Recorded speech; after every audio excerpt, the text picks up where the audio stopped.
Hi, Katie. How's it going? Alright, I guess. Fine. How was your weekend?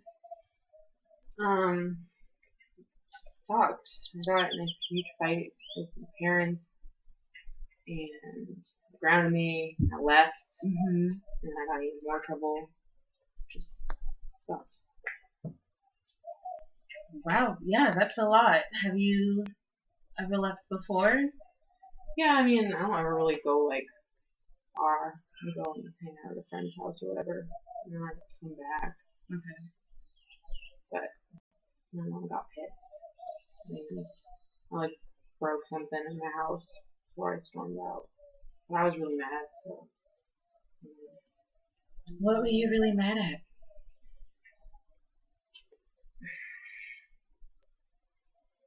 No, I mean, I was really, really excited to watch this movie that was on TV, and my dad wouldn't stop talking, and I asked him like 3 times to be quiet, and he wouldn't, Hmm. and then I just kind of freaked out, I guess. I know, that sounds kind of stupid, but they never listened to me. I don't know.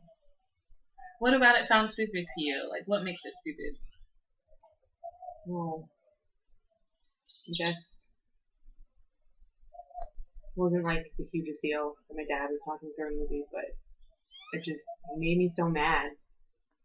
I just couldn't. I just got really mad. Okay. Was your dad talking during the movie? Was that like the tip of the iceberg of something, or was that the actual thing that made you mad? What else was going through your mind like when that happened?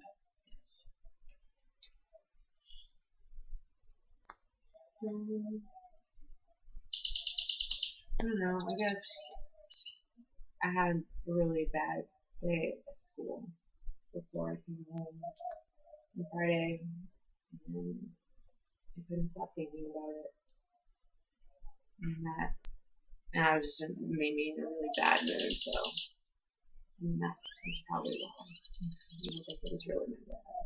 Okay. How do you feel about that? Well, now I feel kind of bad. They're Mm. blowing up, but I don't know. Wish they would just leave me alone. Hmm. Okay, so the situation is that something happened at school that got you pretty upset, and you're pretty, let's say, agitated or irritated by the time you got home, and then your dad had done another action that probably was annoying, and it kind of, you know, let the cannon loose. Yeah. Yeah, it wasn't really his fault. Okay. Yeah. Okay, so let's go back to the beginning, which was at school. What do you think at school, triggered you to feel angry or irritated? Everybody hates me. All of my friends hate me. No one likes me. Everyone's talking about me all the time. Like, I didn't do anything, and I just think everyone hates me. And whenever they see me walking down the hall, they're just talking about me. And I don't know. Yeah. Can you give an example of how people act when they hate you? Or when you feel like, excuse me, excuse me, when you feel like, thank you, they hate you? And I don't know. I'll like my best friend.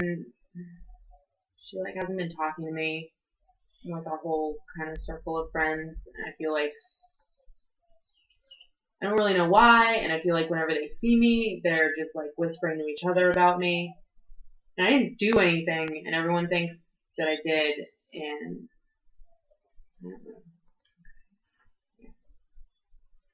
So your best friend, your group of friends actually kind of isolated you or something. Yeah, I mean, they.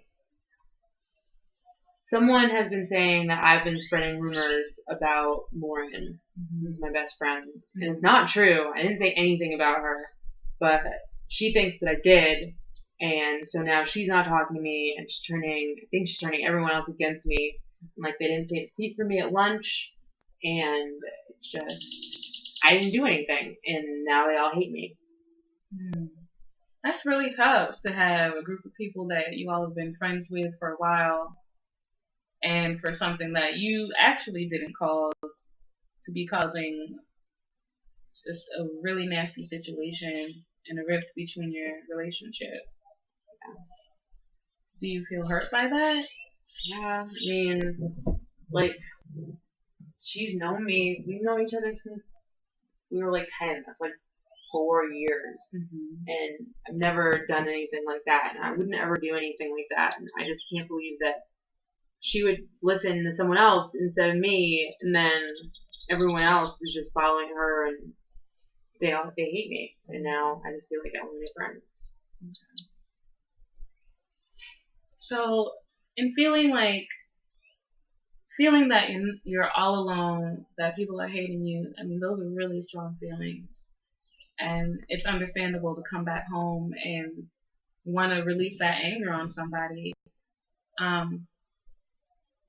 Is that the way you reacted after that? Or how did you react towards your friends acting that way towards you? I went and cried in the bathroom, in the stall, and I really, really hate crying. And so it made me really mad that I felt like that, like I had to cry. And I guess that's what I was feeling when I went home. Yeah. I was mad. Okay. Did other people see you cry? I mean, I don't know, maybe my eyes were really red when I walked out of the bathroom, and I felt like everyone was looking at me, so I felt like everyone had to know that I've been crying. Did anyone say anything about you crying? No, no one said anything, but I mean, like, they were all standing there and staring. I mean, I guess the bell had just rung, but it felt like they were all staring at me, like, yeah. They knew. Okay. So, from what I'm hearing, it seems like, you know, you have a lot of perceptions of what the other people are feeling towards you. Yeah. And, you know, you have a right to have those feelings, and I'm not going to say those are wrong feelings to have. I would also like to just introduce possibly reevaluating some of to the extent of what you're feeling. So the thought that,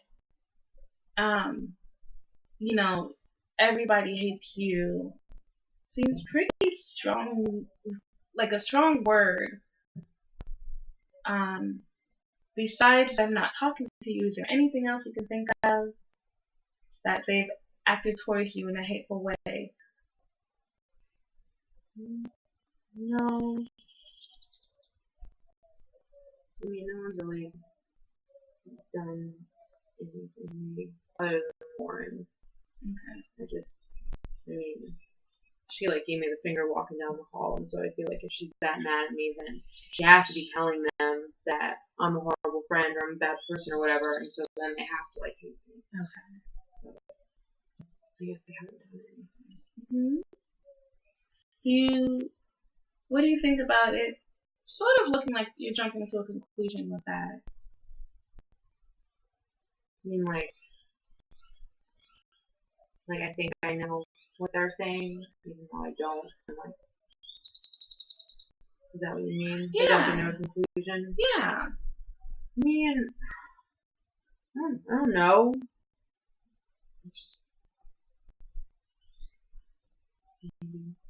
Okay.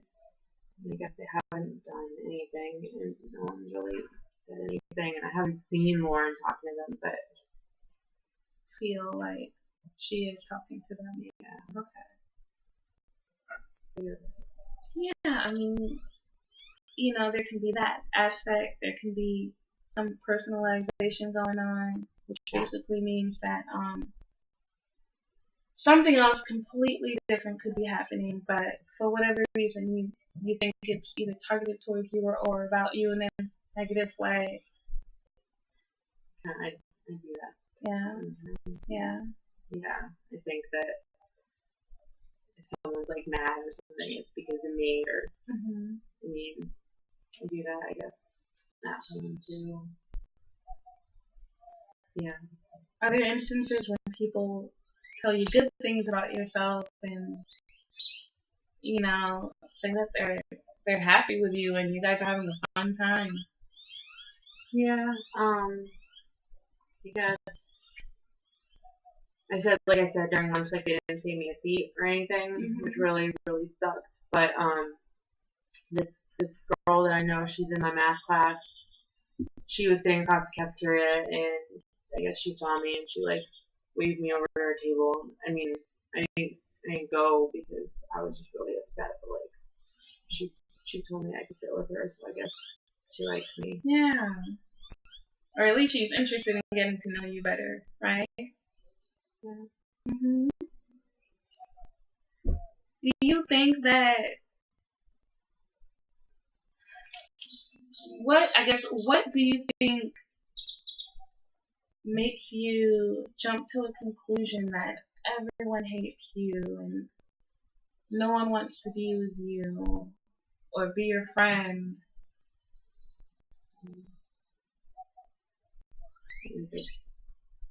And if you don't know the answer, that's okay too.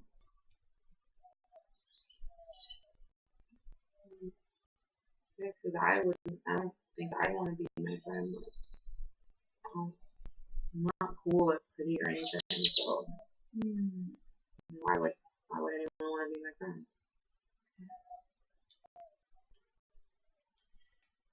That's a hard emotion to feel for yourself.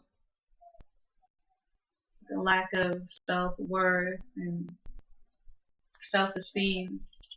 Yeah. I mean, sometimes I feel good.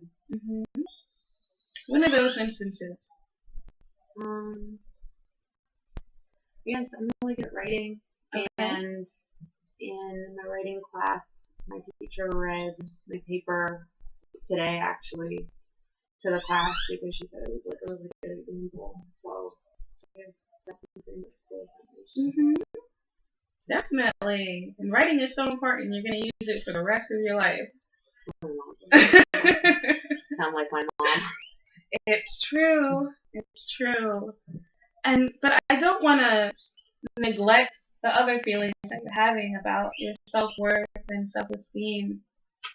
And maybe perhaps what we can work on in the future is just finding a balance between those, that understanding that you can have positive feelings about yourself, feeling happy and excited. Then you can have negative, which really mean more unpleasant feelings. Feelings aren't really negative. They always tell you something about yourself. But unpleasant feelings. And then you can also be neutral. Not really feel a certain way about something, but it's okay. You feel comfortable with that. So we can talk about those feelings in relation to yourself, and perhaps what I want you to do is to do 2 exercises that I have down here. It's like homework. It is, Katie. I am giving you homework, but I might have a surprise for you when you come back. Okay. I can do that. So I want you to go through this, and here is like the antecedent, which is like the trigger or what the situation was, the belief and the thought that came afterwards, and then how you reacted, the consequences. If you can do that for one good thing that made you feel like good self-worth and proud of yourself, and then one thing that didn't make you feel that way, and we can dive into that a little more. I think I can do that. Okay. Thank you. You're welcome. And thank you for coming out today, Katie. It seems like School was pretty rough, but I believe we can make it a better experience if we work on some things together. I'll try. Okay, perfect.